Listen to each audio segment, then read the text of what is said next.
One of the prettiest women I've met in the West was very nearly the cause of violence and carnage. And to this day, I don't think she knows why.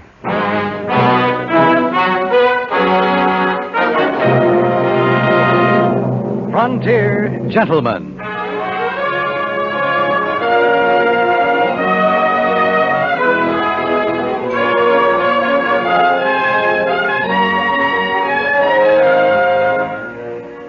Herewith, an Englishman's account of life and death in the West. As a reporter for the London Times, he writes his colorful and unusual stories. But as a man with a gun, he lives and becomes a part of the violent years in the new territories. Now, starring John Dehner, this is the story of J.B. Kendall, Frontier Gentleman.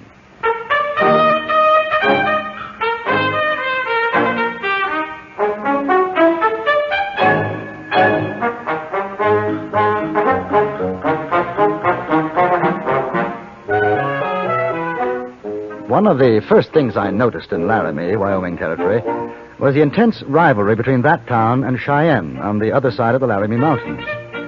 One read the bitter attacks and counterattacks in the opposition newspapers. One heard it on the streets. At the time I arrived in Laramie, gold had been discovered in the mountains to the south, and there was great rejoicing in this fact, which threatened to eclipse Cheyenne's claim of superiority. In the interest of fair reporting, I decided to visit the mining area, with the idea of making comparisons between it and that which I had seen in Montana Territory. It was about midday when I saw the sign by the side of the trail reading Rotten Head Gulch, and a few minutes after that when I arrived at a cluster of shacks which constituted said township. I noticed 3 men outside an edifice which bore the legend, Dirty Charlie's Saloon. Look at there.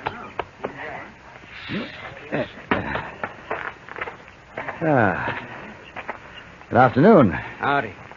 Saloon's closed. Oh? Yeah, voting day. Oh, I see. You voted yet? Well, no. Buck, get out the voting paper. Got it right here, Jim. Right here, mister. I'm not a member of your community. Does that make a difference? Well, you're a human man. That's all the difference we need. Hey, Shorty, get off from the table. Let the stranger sit comfortable like. All right, sit, mister. Oh. Well, make your mark, or you can write it out proper if you know how. One small point. What am I voting for? Or whom? You're voting for the school mom. That's what and who. Oh. And do I vote yes or no? Well, you vote yes, mister. You vote no, you're liable to end up lying toes down. Hey, you ain't been sent by them no good Goose Creek boys, have you? No, I've come from Laramie. Left there this morning. That's all right, then. Look here, it's not that I mind voting, but I'd like to know something about it. Why, he told you, mister. Get your mouth, Shorty. Man's got a right to know. That's legal. Well, sir, now it's this way. We got a school mom in Rotten Head Gulch. A school district in Laramie give her, and we aim to keep her. She's the prettiest thing you ever did see. Shorty, I'm telling you now, hobble your lip. Well, she is. Ain't she, Buck? Oh, man, she is a cow bunny, and that's for sure. Now, like I say, we aim to keep her, and ain't no Goose Creek coyote's going to get her. And that's how come to vote.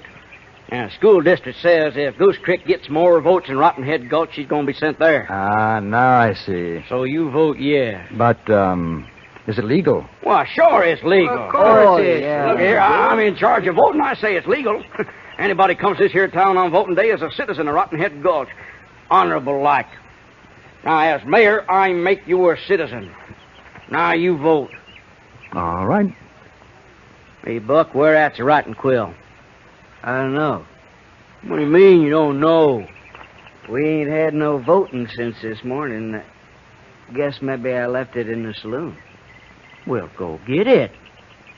Sure, Jim. You know, I'm rather surprised to find a school teacher out here. I mean, in a mining town as small as this. Are there many children? Oh, shucks, mister. There ain't no kids around Shorty here.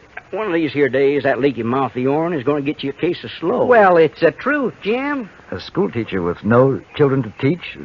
Rather odd, isn't it? Well, now, sir, ain't nothing odd about it. We aim to get us some kids as soon as we get us some women to marry up with and have the kids. But how did the school district assign her here in the first place? Ain't nobody asked to find out. They did, and she's here, and she's going to stay. She's been learning us. There's 20 of us goes to school every night after work's done. Ain't that so, Jim? Yet there's a fact, mister. Now, maybe we ain't kids, but ain't but 5 of us can read and write so's you could notice it. And we figure we got a right to learn as well as any kid. Oh, I quite agree. But tell me, where does one meet this schoolteacher of yours? Well, I'd seen her a while back down to the creek washing some woman things. I found it, Jim. Right here.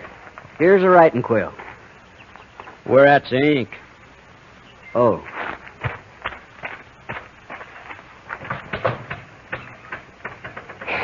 You know something? I want to tell you, that there Buck, well, school ain't going to do him no good. You know, he ain't got enough brains to start with. How many votes will you need to keep her here? Well, more'n Goose Creek, that's for sure. You see, we got 20 votes in Rotten Head Gulch. Goose Creek's got maybe 30. So we just got to vote more than they do, so when the votes is counted, then we'll win. Who counts the votes? Oh, back in Laramie. Well, as soon as the day's finished, we seal up the voting boxes and we take them up to Laramie. But won't they know that you've enlarged your voting? They must be aware of the population here. Shucks, no such thing. We just got to be sure we got more signed votes than Goose Creek. That's all. How will you know that? Well, right now it is kind of a problem. I got the ink, Jim. Right here. Thanks. There you go, mister. Good afternoon, boy. Well, now, good afternoon, Miss Jones. Howdy there. I've met this gentleman. Well, no, ma'am. He's just rode in. As soon as he's finished his business, he's going to be riding right out again. Miss Jones, isn't it? Yes. My name is Kendall, Miss Jones. J.B. Kendall. How do you do, Mr. Kendall? I have been hearing quite a bit about you, Miss Jones. Oh, have you? I'd like very much to talk to you as soon as I've voted. Voted? But you can't vote. James Ponder. Oh, now, ma'am, this here's men's work, I will and not you... have a dishonest ballot. I told you that before. Oh, it ain't really dishonest, Miss Jones. Jim made this fella an honorable citizen of Rotten Head Gulch, didn't you, dear? I'm very sorry, Mr. Kendall, but you cannot vote. Well, ma'am, you just don't understand these here political things. I understand that you're trying to stuff the ballot box, and I will not have it. Has everybody in town voted? Oh, yes, ma'am. We sure have. Then in my presence, I want you to seal the box. Oh, Miss Jones. Oh, look, we can't do that. Look here, now, it ain't legal. Yeah, not till sundown. It just ain't legal. That's what it says right here in these here instructions from the school district in Laramie. Now, it just ain't legal. Not till sundown. If everybody's voted, it's legal. Seal the box. Yes, ma'am. That just don't seem right. Some of the other fellas didn't get to vote. Shorty, can you help me seal up this here now thing? Now, Miss Jones, why don't you take Mr. Kendall and show him the schoolhouse? I figure he'd like to see that. As a matter of fact, I would. All right. And no more voting. Is that understood? Oh, I Miss Jones, understand you, Miss I understand for sure. This way, Mr. Kendall. Are you a miner, too? No. I'm a newspaper correspondent for the London Times. Isn't that strange? I had a feeling, not exactly, but you're very much like my brother. He's a reporter on a Nebraska paper. How strange. It gave me quite a start when I first saw you. Miss Jones, how long have you been here? In Rotten Head Gulch, 3 months. Weren't you surprised to find no children? Yes. Of course, they kept it from me for almost 2 weeks. I think I can understand why. Can you really, Mr. Kendall? Oh, I see. You mean because they wanted to learn themselves? Yes, you're right. And that's why you decided to stay? Yes. I suppose you think it curious that a woman devote her time to teaching 20 grown men. Not curious. Unusual, perhaps. This is the schoolhouse, Mr. Kendall. The men built it. They built the desks, benches, everything. Would you like to come inside? Very much. They even built a wooden floor, Mr. Kendall. Wooden floors are quite rare in these mining towns. I'm impressed more than I can say, Miss Jones. They have a great desire for education. I couldn't leave them. Not after they worked so hard to build this. And now? Unfortunately, word reached the people of Goose Creek that there was a school teacher here. They are a slightly larger community and feel that the school district board should assign me to their town. Besides which, there are 2 children in Goose Creek. I see. The board decided to have it settled by a vote.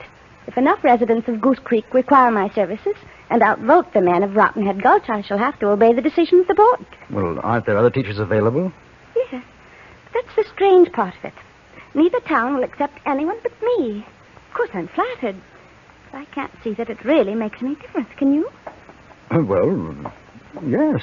In a way. You see... Here she is, boys. You, mister, elevate your hands high. Now, we don't aim to hurt you none, Miss Jones. You just come along with us and everything will be right fine. Mr. Kendall? Now, look here. Take care of him, Wes. I'll do that, Pop.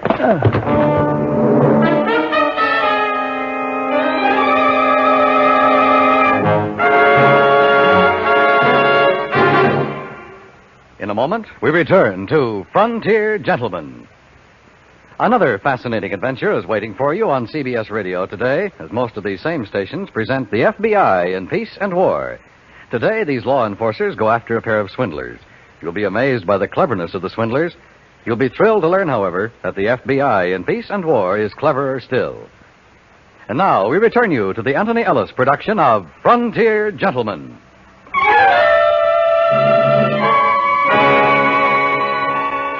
I seem to remember a great roaring in my ears, which, as I awoke, turned out to be the voice of James Ponder. He was kneeling over me, and seeing my eyes open, redoubled his efforts to pour a great dollop of foul-tasting whiskey down my throat. Come on, Kendall, it'll clear your head. No, I don't. There you go. I don't need it. No. What happened? Yeah. What? Hey, where is she, Kendall? Help me up. Well, where is she? We heard horses, and when we got here, there wasn't nobody except you. Yeah.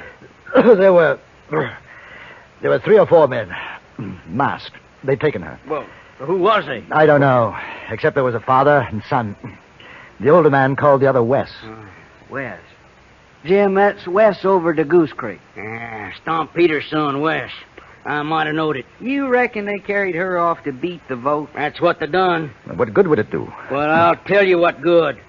They figured they got more votes than we got, and even if we maybe voted more times than them, they got her in Goose Creek. And by the time the school district gets around eyeballing around and maybe a recount, well, it'll be 2, maybe 3 months. And by then, there's going to be a new school district board in, and the whole blame thing will have to start up again. Ooh, that no-account Stomp Peters, he's about as welcome as a rattler in a dog town. Ah, dally your tongue, Shorty. Now go fetch them other boys out of the hills. We got to do something about this. Oh, we sure have, Jim. I tell you, ain't no Goose Creek sidewinder going to rustle our school, Mom. All right, hit the breeze, Shorty. And you too, Buck. Tell the boys to wear shooting irons. This here's going to be a powder-burning contest. An hour later, 20 men, hard-bitten miners, some of them young, others grizzled, all armed to the teeth, were gathered in Dirty Charlie's saloon. Their mood was black, and it became blacker as Jim Ponder spoke to them. That's Stomp Peters. He's a no-good, bull-windy, oily bronc. He come here looking for our school, Mom, and he snatches her clean out of Rottenhead Gulch. Well, he ain't going to get away with it. Because we're going over to Goose Creek, and we're going to shoot up that there place like you never seen. And we're going to get Miss Jones right back where she belongs, you hear? And when we get through with Stomp Peters and that dingbat son of his, we're going to use them to trim a tree, yeah? All right, now get your horses, boys, and rattle the house out of here. You coming, Mr. Kendall? Oh, certainly. Likely they'll be shooting. How far is it to Goose Creek? Oh, about half a mile. All right, now, let's go!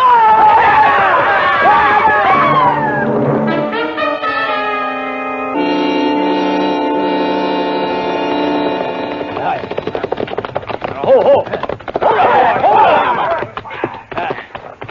Don't you imagine they'll be expecting you? Why, sure they'll be expecting us. It's going to be a real shoot-up. Wouldn't it have been better to surprise them? Well, what for? They know we'd be coming after them. Supposing she gets hurt.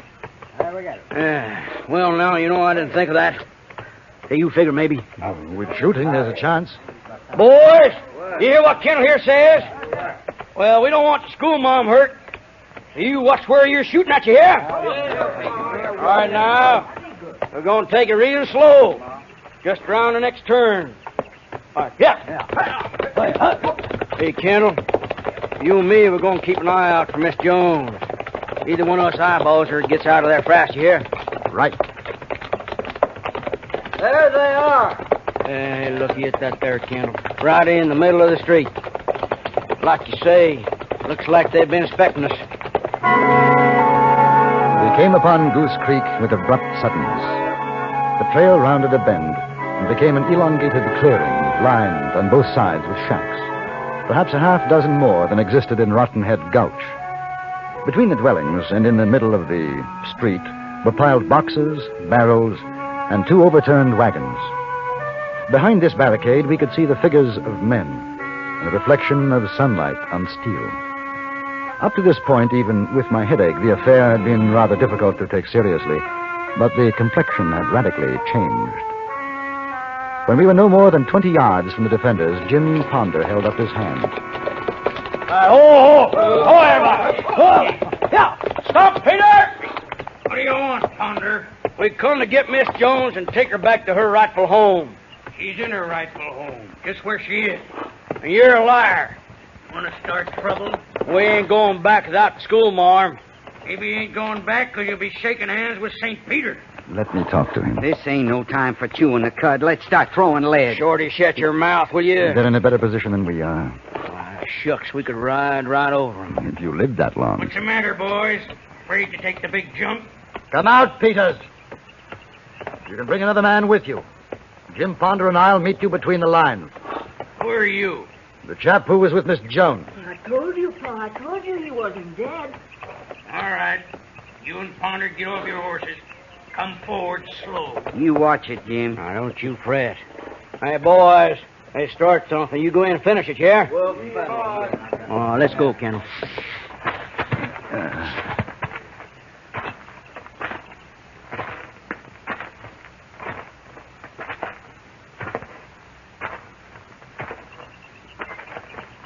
What's your name, mister? Kendall.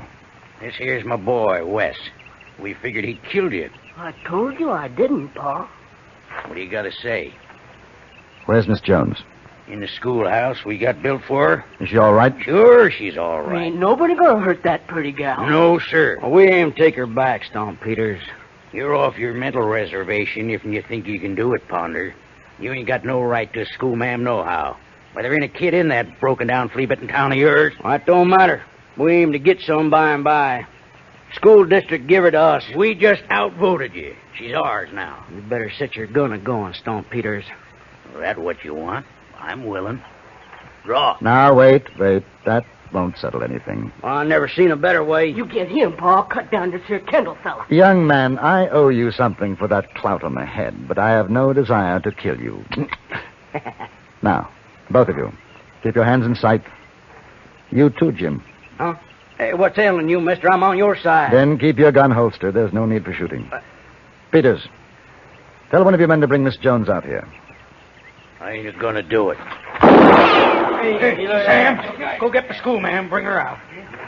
Just what you got in mind, Kendall. You'll see. Well, it better be good. Of course, effing it ain't. Effing Stomp Peters' boys don't get you, me or mine will. Ain't nobody pulls a gun on me and gets away with it. I think it's for the best. What are you men doing? Well, howdy, ma'am. We come to get you out of this here pest hole. We come to save you. I've had enough of this nonsense.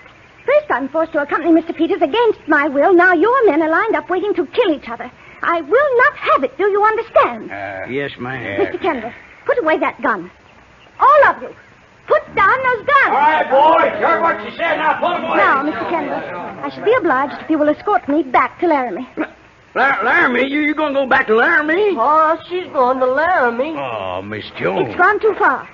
If this is the example you set your children... Miss Jones, could I have a word with you in private? I really don't see that Well, I think you will. Gentlemen, if you'll excuse us. Oh, she can't go back to Laramie. You said you could have her. Looks like there ain't nobody going to have her no more. Dreadful grammar. Double, triple negatives. Miss Jones, there may be a solution, if you're willing. I don't see any way. I really don't. If they could share you? Share me? No, I mean your teaching. The towns are only a half-mile apart. It might be possible. No, Mr. Kendall. My mind's made up. Today is the final straw. Miss Jones, think of the schoolhouse in Rotten Head Gulch. You know, it was rather touching.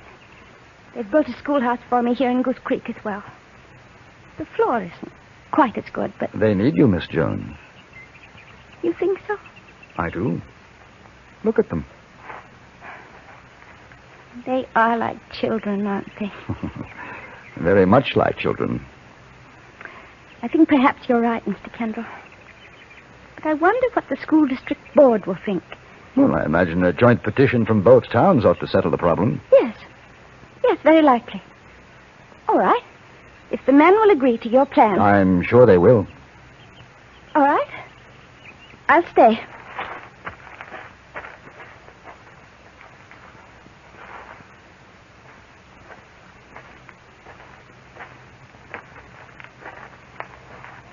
Mr. Kendall. Yes? While I was being held captive, a rather terrible thought occurred to me. It is the education that I can give them, isn't it?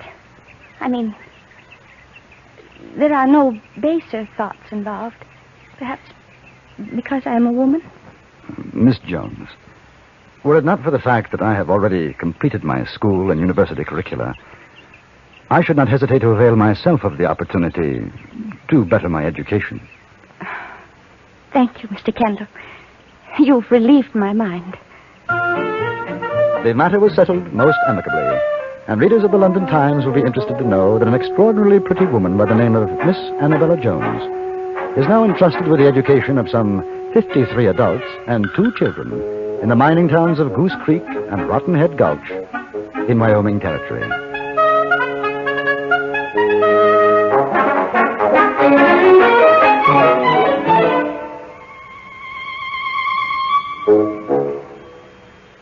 Frontier Gentleman was written, produced, and directed by Anthony Ellis and stars John Daner as J.B. Kendall. Featured in the cast were Jack Crucian, Virginia Gregg, Vic Perrin, Jack Moyles, Harry Bartell, and Eddie Firestone.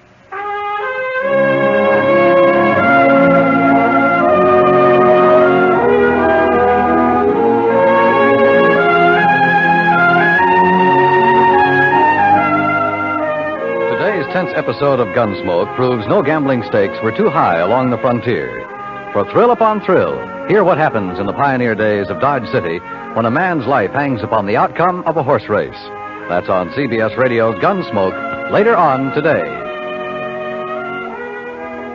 Join us again next week for another report from the Frontier Gentleman. Dan Cubberly speaking.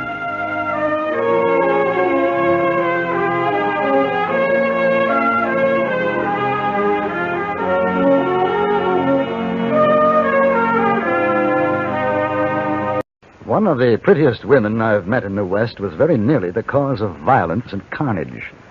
And to this day, I don't think she knows why.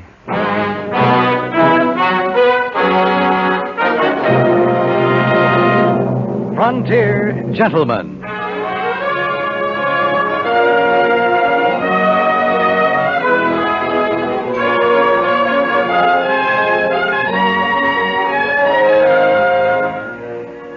Herewith, an Englishman's account of life and death in the West.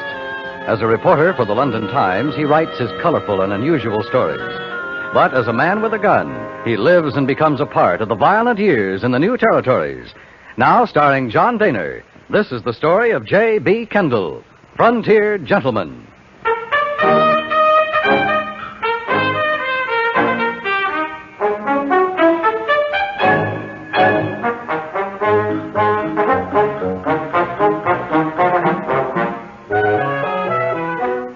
One of the first things I noticed in Laramie, Wyoming Territory, was the intense rivalry between that town and Cheyenne on the other side of the Laramie Mountains.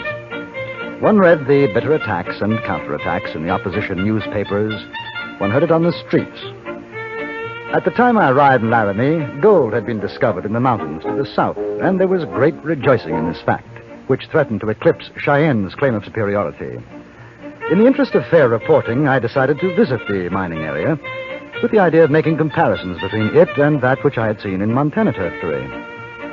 It was about midday when I saw the sign by the side of the trail reading Rotten Head Gulch, and a few minutes after that when I arrived at a cluster of shacks which constituted said township. I noticed 3 men outside an edifice which bore the legend, Dirty Charlie's Saloon. Look at there.